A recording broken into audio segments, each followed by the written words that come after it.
false attribution fallacy is appealing to an irrelevant, unqualified, unidentified, biased, or fabricated source in support of an argument. Historically, the use of this fallacy was in the attribution of religious or spiritual experiences to outside higher sources rather than an internal psychological process.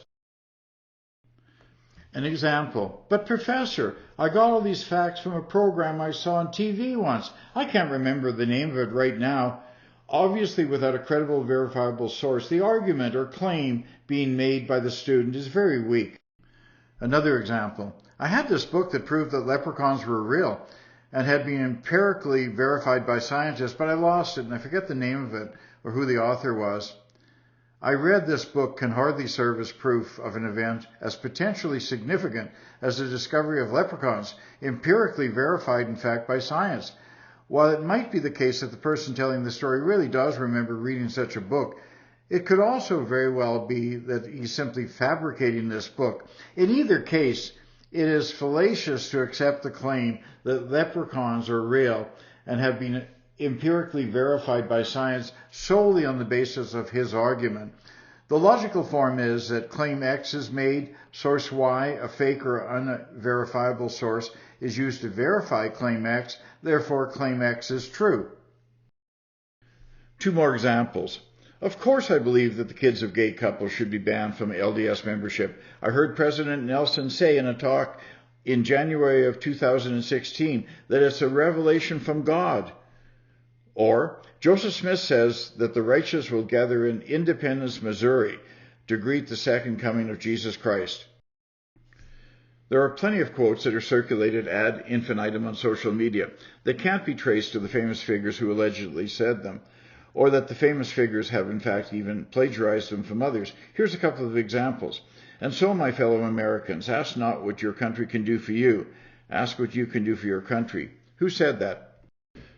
John F. Kennedy. Yes, he said it, but Kennedy plagiarized it from George St. John's, his headmaster at the Choate School in Connecticut.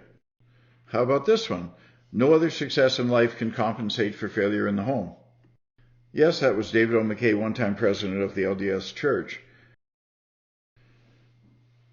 However, he lifted it from Benjamin Disraeli, the first Earl of Beaconsfield, 1804 to 1881, who said, "No other success in public life can compensate for failure in the home." The fallacy of the lie. A discussion of false attribution begs the question, is a lie a fallacy? Well, yes and no. A lie is a statement that's made knowing that it's not conformable to fact. The one who makes the statement is aware that they're not telling the truth. A fallacy is a reasoning error. The one who commits a fallacy can be aware of it or not. If they are not aware of it, I'd call it rather a reasoning error. However, if they are aware of the fallacy and they're trying to convince others of something, then in fact they're being deceitful and possibly lying. Nevertheless, even though our mothers taught us not to lie, there are times when lying is the best course of action. Plato declared in his Republic that rulers of a just society must on occasion engage in what he referred to as the noble lie to promote social harmony among the masses. Clearly, the art of deception is more nuanced than it might seem at first blush. The times when lying is appropriate range from innocent and inconsequential to profound and impactful. From when your spouse asks you if these jeans make her butt look large to answering the SS officer who asks you if you're hiding Jews in your attic. How about this guy? Elder Dunn was an outstanding athlete in school, participating in baseball, football, basketball, golf, and track. He also played professional baseball for 4 years with the St. Louis Cardinals.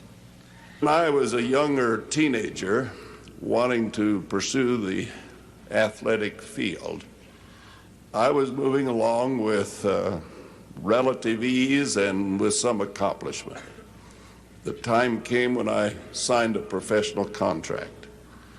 Unfortunately, the world conditions were much more serious than they are now. The whole world was engaged in a conflict, and then the enemy struck us. It became necessary that year to lower the draft to 18, and I turned 18 the very month they lowered it. first boat team starts in. They've got about 2,000 yards. This is when the tide is at its height, so you can get as far ashore as you possibly can. Well, the first boat team went. About 1,200 yards before they hit the shore, the whole beach opened up. We don't know how anybody could stay alive. And one craft after the other was hit, and it was scattering American soldiers in the water. Second flare goes off. Next boat goes in.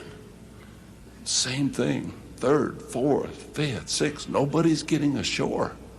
Makes you ponder and wonder. Now it comes time for the seventh wave, and that's mine. Flare goes off, and in goes the boat team. And it's just kind of eerie sitting there watching that boat go up and down. You can see the palm trees getting a little bigger. Your heart's pounding. Then all of a sudden the whole shoreline opens up, zeroing in on you. Now it's H hour plus one. The tide's starting to come out.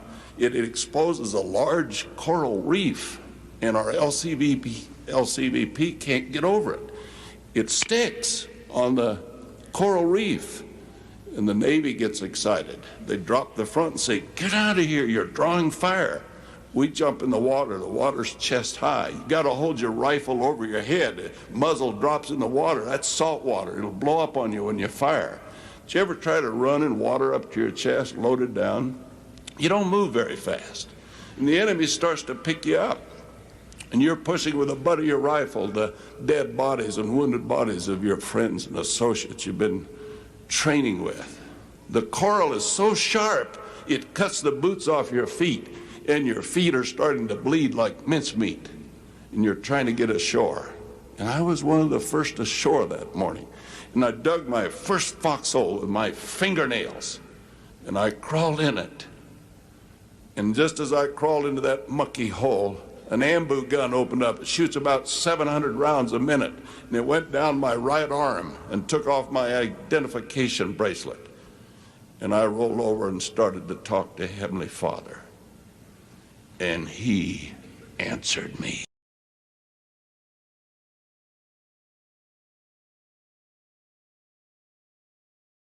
Brother Dunn's lies, and they were lies, were gratuitous, with the goal, I would suspect, being self-aggrandizement.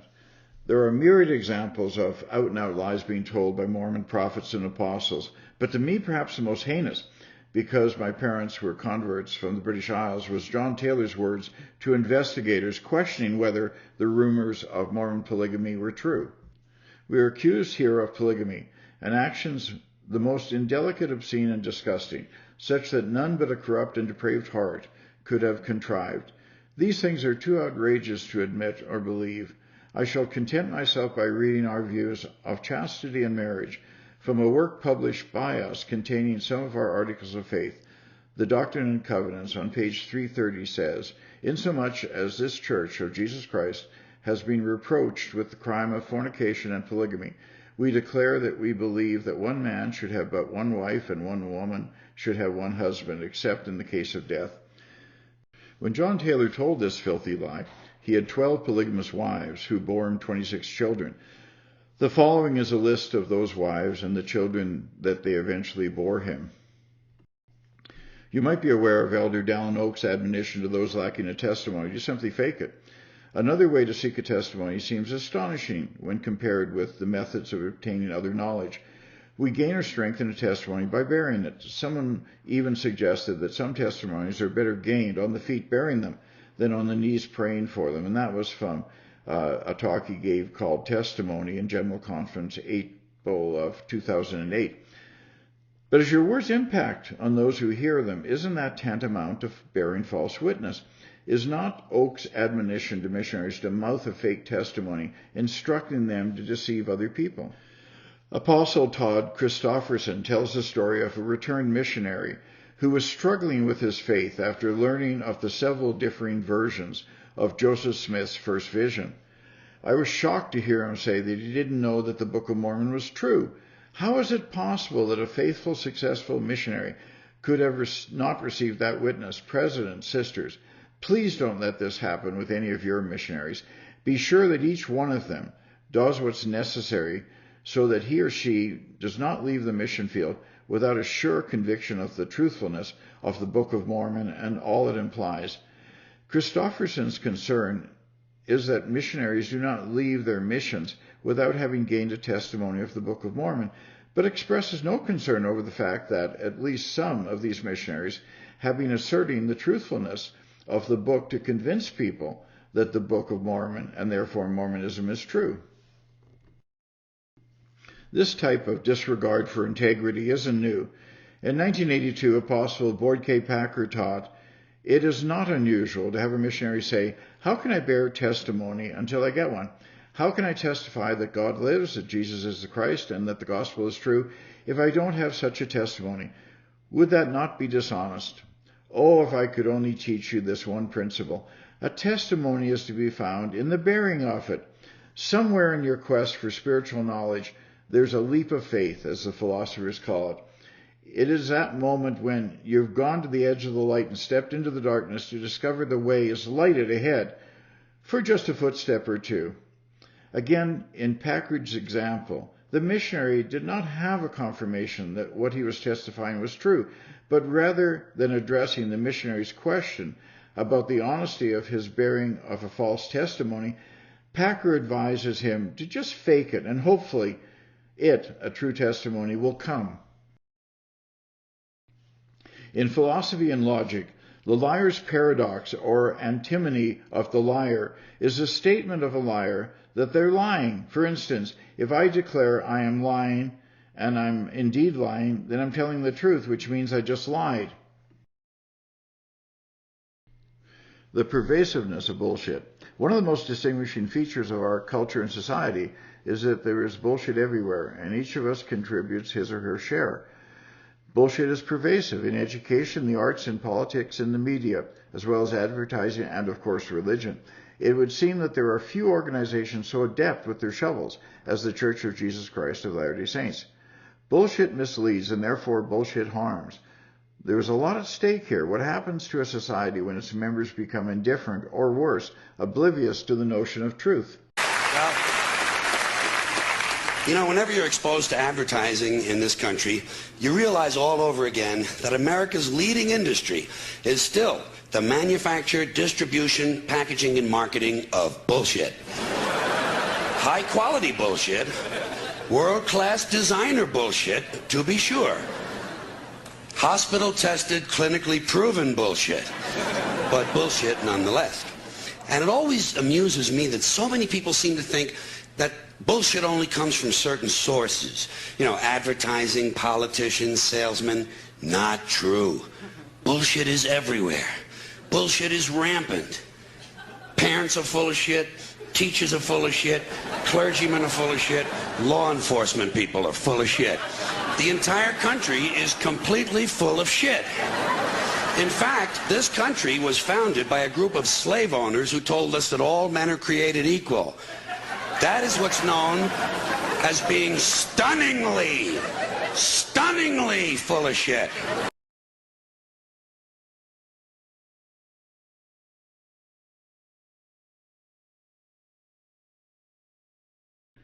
Some examples of bullshit. Verb. Elder Holland can bullshit all day long and his young missionary audience wouldn't know the difference.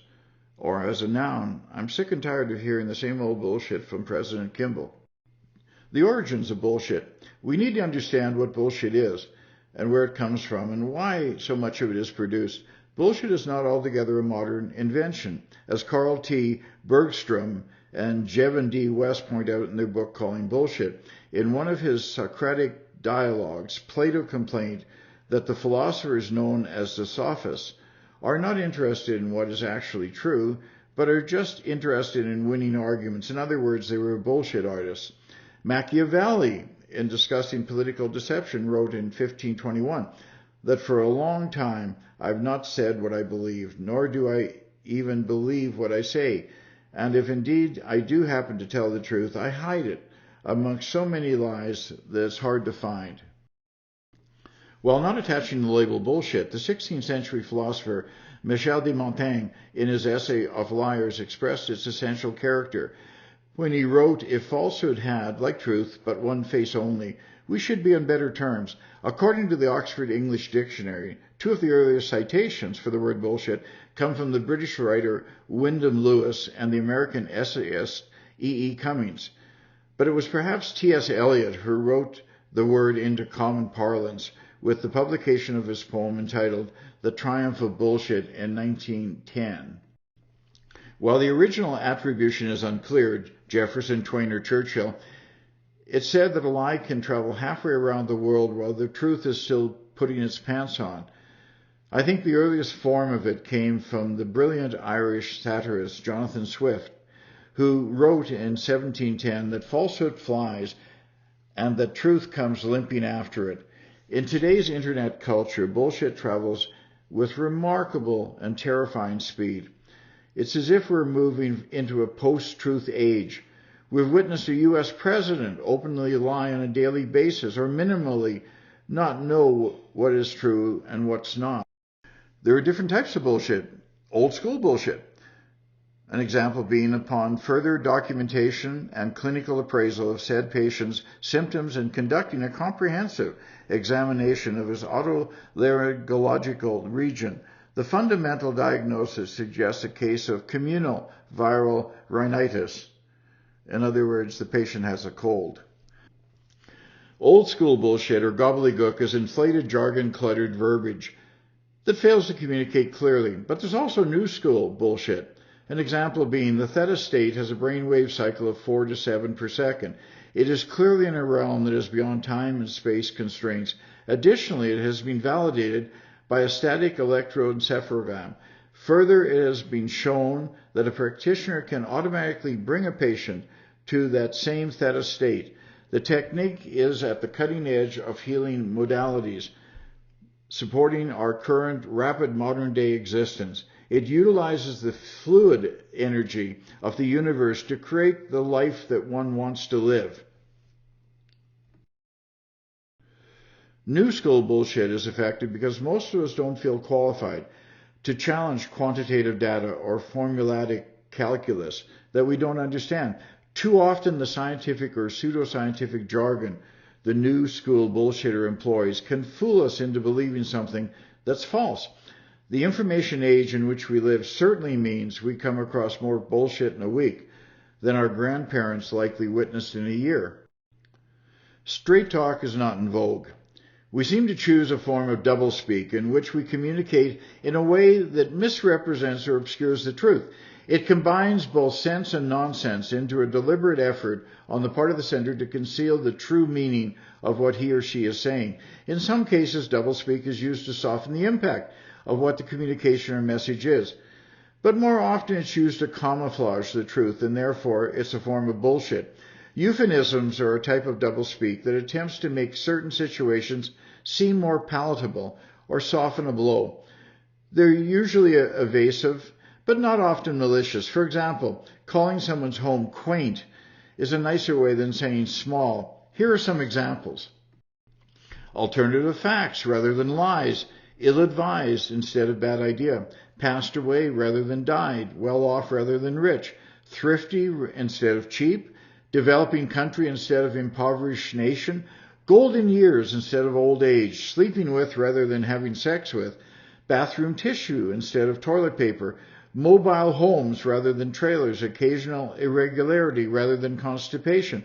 Right-sizing rather than firing. Disadvantaged rather than poor. Substandard housing rather than slums. A peculiar people rather than a weird people. A member of the Church of Jesus Christ of Latter-day Saints instead of Mormon. What's the difference between a liar and a bullshitter? Well, Henry Frankfurt said, a liar knows the truth and is trying to convince us of something different. A bullshitter either doesn't know the truth or doesn't care and is just trying to be persuasive. Here's a passage from a letter that Sigmund Freud wrote to his fiancée in 1884. So yesterday I gave a lecture. Despite a lack of preparation, I spoke quite well and without any hesitation, which I ascribed to the cocaine I had taken beforehand. I told about my discoveries in brain anatomy, all very difficult things, and the audience certainly didn't understand them. But all that matters is that I gave the impression that I understood them. Thankfully, even a pandemic has not been able to slow the onward march. We're in the midst of incredible growth, staggering growth in the church. It's the single biggest problem we have. It's the best problem we could have, but it's the biggest. We are reeling under the implications of the growth that we have in this church. But a week ago Thursday, we created 15 stakes. And we're doing that más o menos every week. Some have asserted that more members are leaving the church today and that there is more doubt and unbelief than in the past. This is simply not true. The Church of Jesus Christ of Latter-day Saints has never been stronger.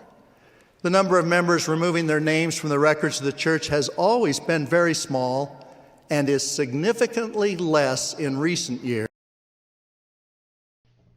While the church publishes worldwide membership numbers of about 16 million people, Cumorah.com reports that less than half of those the church counts even identify themselves as Mormon. Assuming that the number of active members is lower than those who don't even want to be called Mormon, hardly a heroic assumption, the actual functional membership of the LDS Church, even ignoring record resignations, is more realistically to be between 3 and 5 million men, women, and children, and it's a revolving door.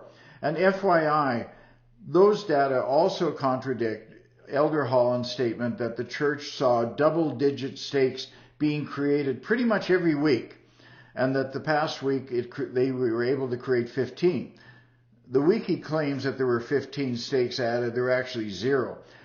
From March through July of the year that he gave this speech, the church created on average just 1 per week. Again, a liar knows the truth and tries to convince us of something different. A bullshitter either doesn't know the truth or doesn't care and is simply trying to be persuasive. The question is, do these men know the truth and are trying to convince us of something different, or do they not know the truth or simply don't care and are just trying to be persuasive? In other words, are they liars or bullshitters? There are numerous examples of where Mormon prophets and apostles knowingly lied. Joseph Smith was certainly lying when he said, "What a thing it is for a man to be accused of committing adultery and having 7 wives when I can only find 1. I'm the same man and as innocent as I was 14 years ago, and I can prove them all perjurers." This comes from the History of the Church, Volume 6, page 411.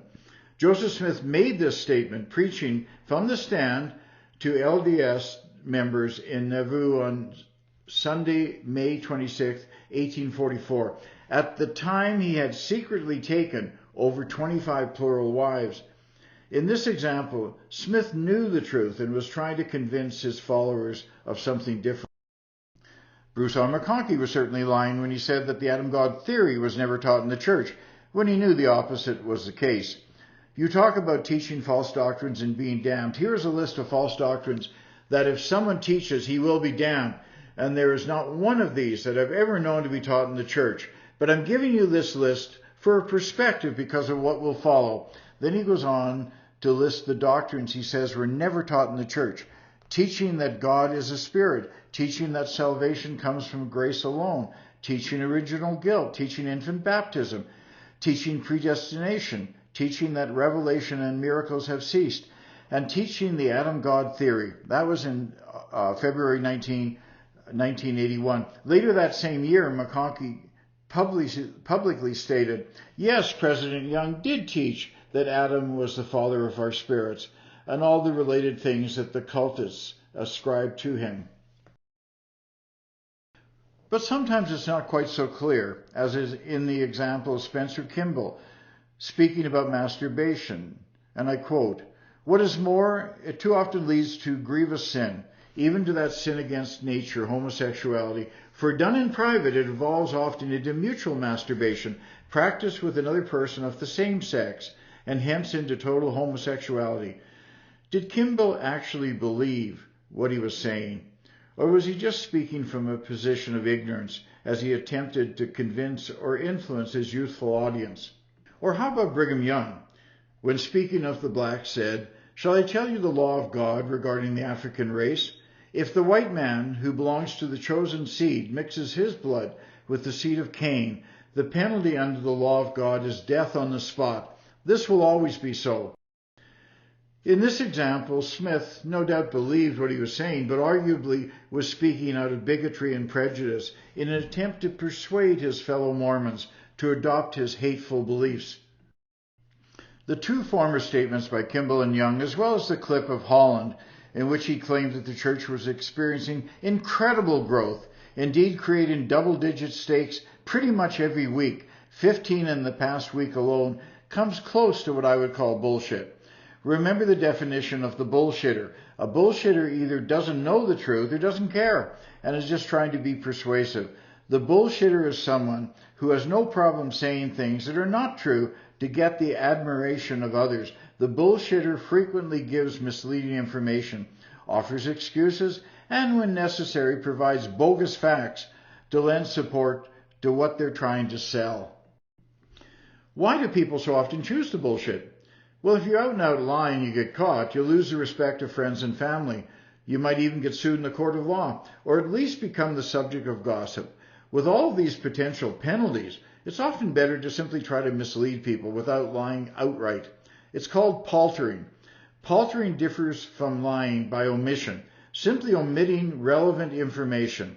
Lying, on the other hand, is a sin of commission, the active use of false statements. Paltering is common in negotiations, where negotiators prefer to palter rather than to lie. Paltering offers a level of plausible deniability.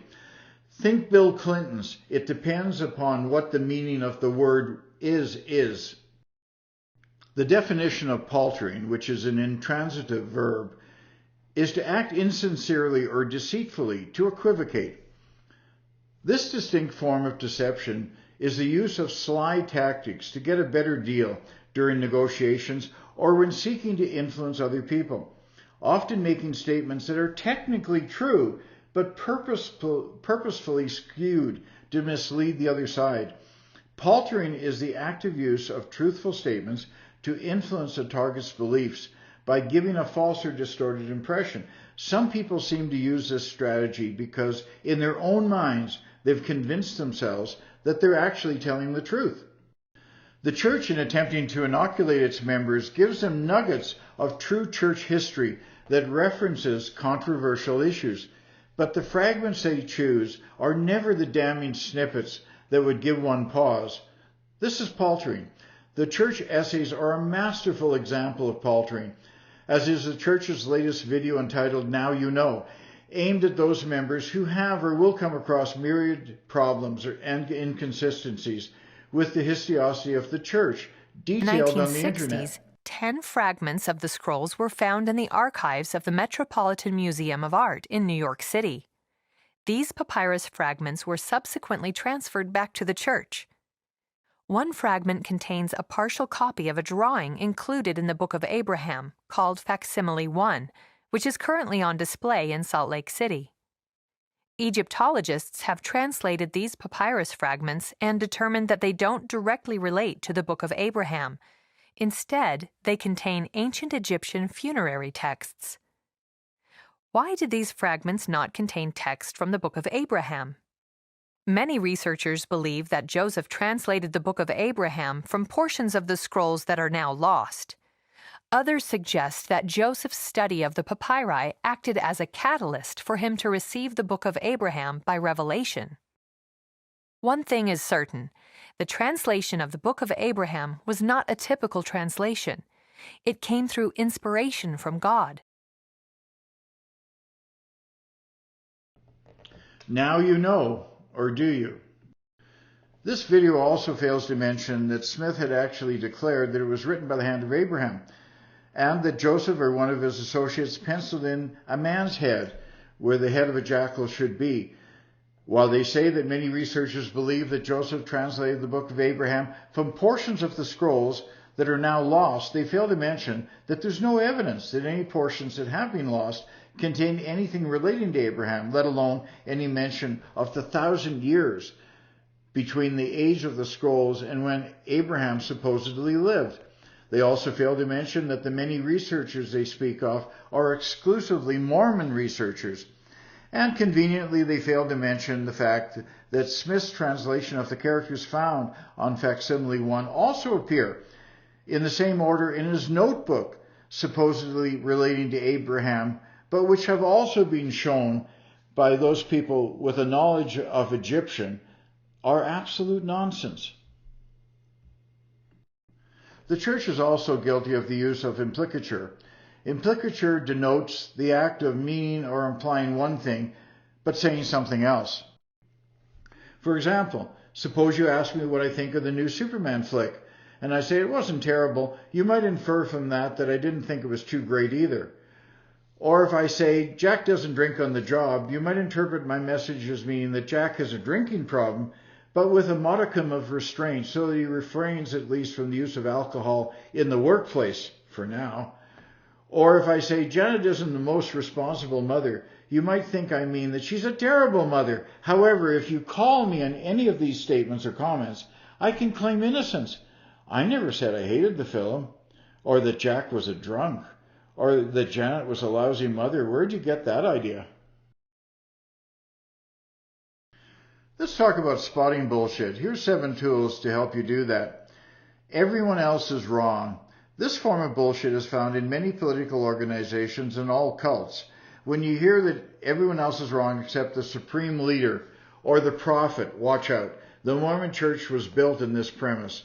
In one of Joseph Smith's renditions of his first vision, he learns that all the churches are wrong and an abomination, in fact, in the sight of God. Beware when someone tells you that everyone else is wrong and we're the only people that have the truth. Is it possible? Of course. But do a little critical thinking before you sign over the farm. Here's Dallin Oaks. I'll speak about the Church of Jesus Christ of Latter-day Saints as the only true and living church. In doing so, I know I speak against the powerful tide of what is called political correctness. The fashionable opinion of this age is that all churches are true. In truth, the idea that all churches are the same is the doctrine of the Antichrist, illustrated in the Book of Mormon through the account of Korihor. The account was given to teach us a vital lesson in our day. Brigham Young stated repeatedly that the Christian world, so-called, are heathens. As to the knowledge of the salvation of God, Orson Pratt proclaimed, both Catholics and Protestants are nothing less than the whore of Babylon. Any person who shall be so corrupt as to receive a holy ordinance of the gospel from the ministers of any of these apostate churches will be sent down to hell with them unless they repent. President John Taylor stated, Christianity is a perfect pack of nonsense. The devil could not invent a better engine to spread his work than the Christianity of the 19th century. And Bruce R. McConkie stated, virtually all of the millions of apostate Christendom have abased themselves before the mythical throne of a mythical Christ. And President George Q. Cannon said, after the Church of Jesus Christ of Latter-day Saints was organized, there were only 2 churches upon the earth. They were known respectively as the Church of the Lamb and of God and Babylon. I recently came upon this chart showing that the restored church or restored gospel was never used in the church until after the 1890s. The second tool for spotting bullshit, hope is a monkey, get it off your back. Hyperbole is a way of life in advertising. The rule is, it would seem, to overpromise and underdeliver. When something seems too good to be true, it's likely bullshit. Wow, a prince in Nigeria picked me to help him bring $60 million into the country, and for just a few $1,000s I'll get 10% of it? Or, new skin is an easy way to make a fortune. It has a proven formula and Mitt Romney backs it. I know I can make it big time. Or, if I obey God's spokesman and sacrifice my life for the cause, I'll get 17 virgins in paradise. Number 3, gaslighting. Gaslight isn't just the title of an old movie with Charles Boyer. Gaslighting is a particularly venomous form of bullshit. The gaslighter asks you to deny objective reality and embrace their version of reality. It often involves revisionist history. It can go as far as to cause you to deny your actual memory of an event. Gaslighting is one of the most salient features of modern Mormonism. It is one thing for the church to disavow the racist doctrines and policies advanced in the past, but when it attempts to minimize them, it's engaging in a form of bullshit. When the Mormon Church tries to paint Joseph and Emma as a devoted, loving, and faithful couple, or suggests that a 37-year-old Joseph Smith marrying a 14-year-old girl is not uncommon in the day, it's bullshit. Here's my Mormon gaslighter's prayer. That didn't happen. And if it did, it wasn't that bad. And if it was, it's no big deal. And if it is, it's not my fault. And if it was, I didn't mean it. And if I did, you deserved it. Number 4 is the conversational pivot. This is where a person stops answering your question and starts answering their own, or switches to talking about a more comfortable topic of their own choosing. Politicians are great at this. That's a great question you raise about what I'd do to decrease violence in our inner city. I've always supported more funding for our schools, and in particular better salaries for our teachers. They recognize, as I do, that young people need a bright future. A good teacher can be a role model for our kids. It's rare that a Mormon apostle will take questions that are not vetted carefully and examined and approved. However, on those rare, very rare occasions when someone manages to get a question through, we often observe the apostle pivot. In the following clip, even though Elder Bednar had advance notice of the question and thus time to prepare a response, we still see an example of pivoting. Ready? Yes. How can homosexual members of the church ¿Cómo pueden los miembros de la iglesia homosexuales live and remain steadfast in the gospel? vivir y permanecer fieles en el evangelio? First, I want to change the question. Primero quiero cambiar la pregunta. There are no homosexual members of the church. No hay miembros de la iglesia homosexuales.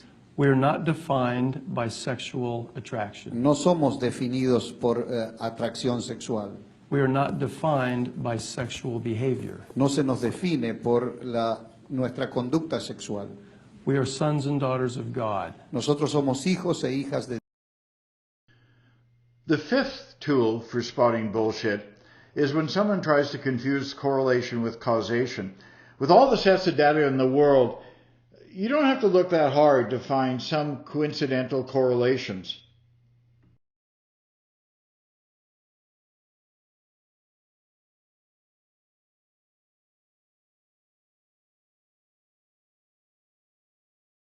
Number 6 is bullshit graphs.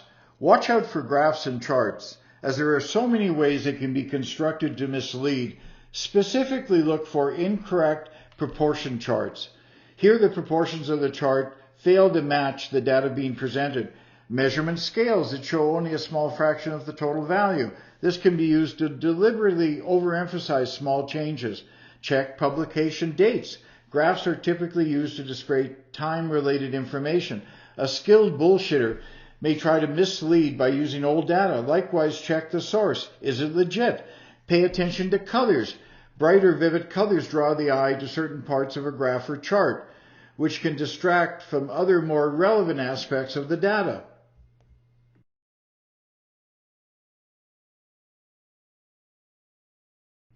And number 7, lies, damn lies, and bullshit statistics.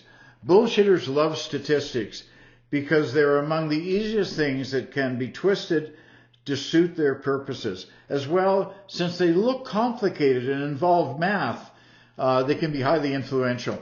By presenting statistical data in a one-sided or biased way, the bullshitter hopes that the audience will interpret their statistics without questioning the methods behind the collection and presentation of the data. Also, unless you're well-versed in statistical analysis, you're prone to make numerous errors. Let me give you a few. Let me use as an example the explosive growth that my Letter to an Apostle website has experienced. Have a look at this chart, this cumulative chart of the number of people viewing the website. Are you impressed? Well, hold on, Kemosabe. Let's go back and actually look at the data. What I showed you was a cumulative chart. And of course, over time, it increases. It can't decrease. But if we look at the actual data, a different picture emerges. As you can see here, this is for 1 month. We start off with the first day, maybe 51 people viewing it, then it drops down to 50, then it goes up to maybe 55, and then down again. Then it goes up quite a bit, but then it drops down even further. We have another good day and it really hits the tank for about a week in a row. Then we climb up again, that drops down. Then we have a good day and that drops. In other words, the data indicates a different picture than the cumulative chart. Here's an overlay of the cumulative chart with the actual daily views of the website. Quite a different picture. Here's Tom Cook playing the very same game, talking about the sales of iPods. And again, this is cumulative. Compare that to the next chart, where, like in my example, we also show on this chart the quarterly increases in iPad or iPod sales. And as you can see, a little bit lackluster. There are various forms of statistical bias too. There's a selection bias, which is introduced by the selection of individuals, groups of data for analysis in such a way that proper randomization is not achieved. There's also sampling bias, which is a systematic error due to the non-random sampling of a population, causing some members of the population to be less likely to be included than others, resulting in a biased sample. There's volunteer bias, offering further threats to the validity of a study, as these participants may have intrinsically different characteristics from the target population of the study. One mistake that people often make who are unfamiliar with statistics is the base rate fallacy. Let me give you an illustration. In a city of 1 million inhabitants, let's say there's 100 terrorists and 999,900 non-terrorists. Thus, the base rate probability of a randomly selected inhabitant of that city being a terrorist is 0.0001, and the base rate probability of an inhabitant being a non-terrorist is 0.9999. Well, in an attempt to apprehend the terrorists, the city has installed facial recognition cameras all across the city. But the software has two failure rates, both of 1%. The false negative rate. If the camera scans a terrorist, an alarm will sound 99% of the time, but it will fail to go off 1% of the time. The false positive rate. If the camera scans a non-terrorist, the alarm will not sound 99% of the time, but will, in error, sound 1% of the time. Now, suppose that the inhabitants of the city trigger the alarm. What are the chances that the person is a terrorist? In other words, what is the probability that a terrorist has been correctly identified by the sounding of the alarm? Well, someone making the base rate fallacy would infer that there's a 99% chance that the detected person is a terrorist. Although this inference seems to make sense, it's wrong and represents bad reasoning. As the calculations below show, the actual chances that the individual setting off the alarm of being a terrorist is actually less than 1%, not 99%. Imagine that the city's entire population of 1 million people pass in front of the facial identification camera. 99 of the 100 terrorists will trigger the alarm, and so will 9,999 of the 999,900 non-terrorists.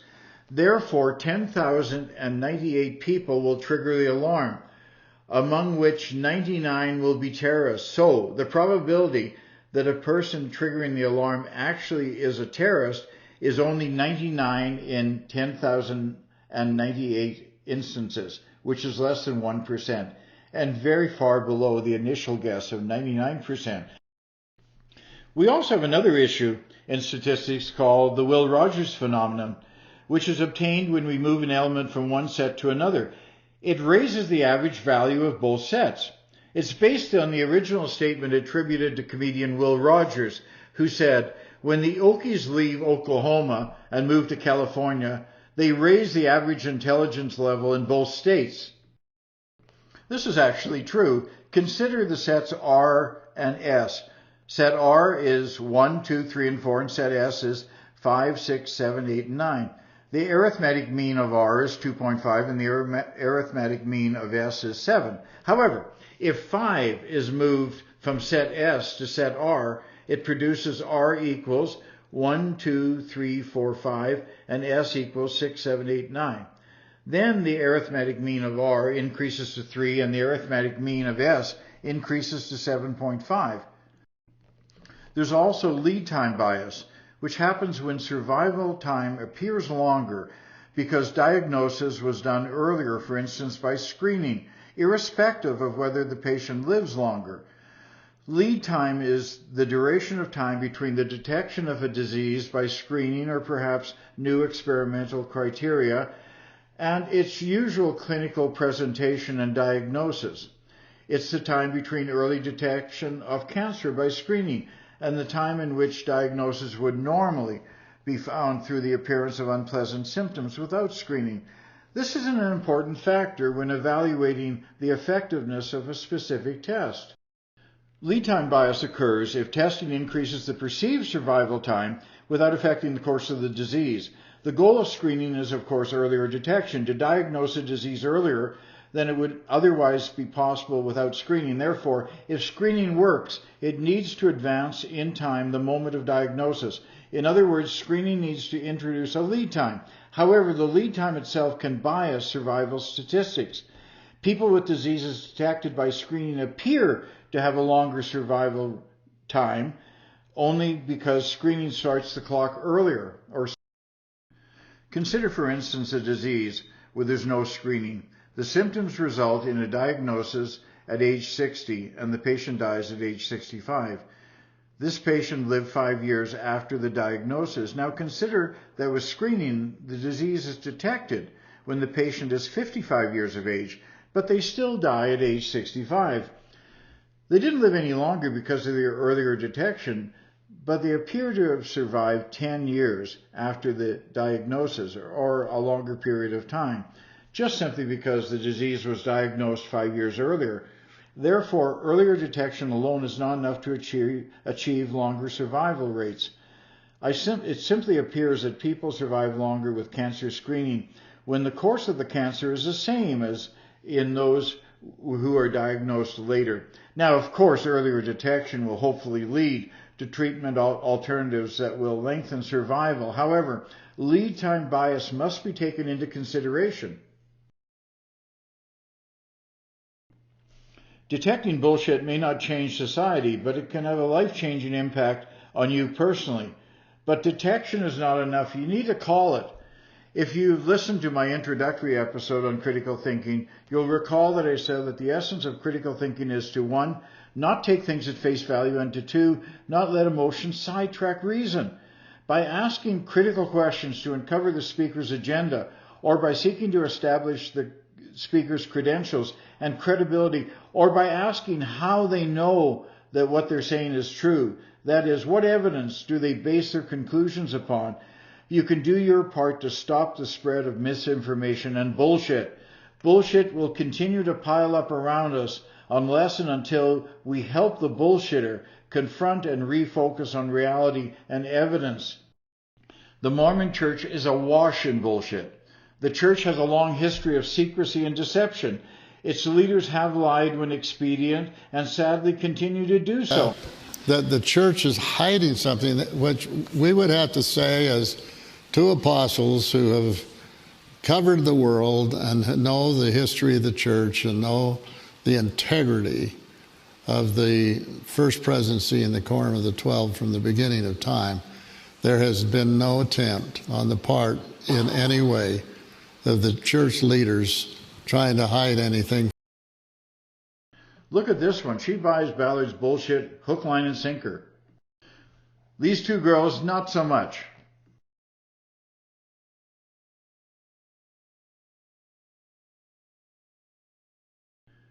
In an article published in the Salt Lake Tribune in 2016 entitled, "Why Top Mormon Leaders' Private Writings May Never Become Public," it states, if you want to know about Mormon seer stones, secret polygamous wives, divine visions, personal revelations, bank failures and baptisms, callings and excommunications, jail terms and healing miracles, debates over prophetic secession and disagreements about the nature of Zion, they're all there in documents, journals, correspondence, and histories published by the LDS Church itself. Materials from the first decades of Mormonism in the early 1800s through the end of the 19th century have been scrutinized, analyzed, and criticized from every possible angle and in public. The modern church, not so much. The article explains why whatever prior availability existed with regard to the history of the church, it's being curtailed to a large degree, both in the present and in the future. In the 1980s, assistant church historian Richard E. Turley explains the Utah-based faith began requiring all Mormon general authorities to sign an agreement pledging that any work product, including their journals, speeches, photographs, and other records of enduring value, belong to the church's history department for long-term preservation. Does this new protocol comport with Elder Ballard's statement? Greg Prince, who co-wrote David O. McKay and the Rise of Modern Mormonism, is quoted in the article as saying, "I view this as counterproductive to the church. Further, the story in the tribute suggests that the policy could have a self-censoring effect on apostles, for instance, robbing their retellings of with any frankness, raw details, or negative emotions. It could yield sanitized versions of touchy topics, or worse, it could prompt some Mormon leaders to forgo recording their remembrances at all." Respected writer Jana Reese, in an article appearing in the Religious News Service in 2014, reported Dieter Uchtdorf, then a member of the LDS First Presidency, telling Mormons that learning about the real struggles and real successes of early church leaders and members is a very faith-promoting process for him. Uchtdorf also suggested that Mormons should navigate a middle road, not shying away from the church's history out of fear of what they might find. Statements like this are useful, but like Uchtdorf's position in the church's hierarchy, the impact of his opinions, it would seem, have been lessened. Condemn it. I condemn it, yes, as a practice, because I think it is not doctrinal, it is not legal, and this church takes the position that we will abide by the law. We believe in being subject to kings, presidents, rulers, magistrates, in honoring, obeying, and sustaining the law. I condemn it, yes, as a practice, because I think it is not doctrinal, it is not legal, and this church takes the position that we will abide by the law. I still believe that right is right and wrong is wrong. Thou shalt not commit adultery. Thou shalt not steal. Thou shalt not bear false witness. It is not doctrinal. Thou shalt not bear false witness. So it's not a large corporation, and the apostles are not the board of directors. The Savior knows people by name. He knows their circumstances, and he directs us in our work. We extend a particular welcome to those of you that are participating and attending your first Beneficial Financial Group event. Welcome to the Beneficial Financial Group family. We would like to take a special moment to honor a number of special guests with us here this evening. Management Corporation, our parent. President Thomas S. Monson, first counselor in the First Presidency of the Church of Jesus Christ of Latter-day Saints, and a former board member of Beneficial Financial Group, and his wife, Frances. President Boyd K. Packer, acting president of the Quorum of the 12 Apostles, and a former chairman of Beneficial Financial Group. Talk about Mitt Romney, okay, the man who may well become the most powerful man on earth. Mm-hmm. As a Mormon in the temple, I've been told, he would have sworn an oath to say that he would not pass on what happens in the temple, lest he slit his throat. Is that true? That's not true. That's not true. We do not have penalties in the temple. You used to? We used to. Therefore, he swore an oath saying, I will not tell anyone about the secrets here, lest I slit my throat. Well, the vow that was made was regarding the ordinance of the temple. It sounds Masonic, sir. It sounds Masonic. Well, it's comparable. It's similar to a Masonic relationship. Potentially the most powerful man in the world has sworn an oath, which he meant at the time, whatever it is now, that he must not tell anyone about what he's seen, lest he slit his throat.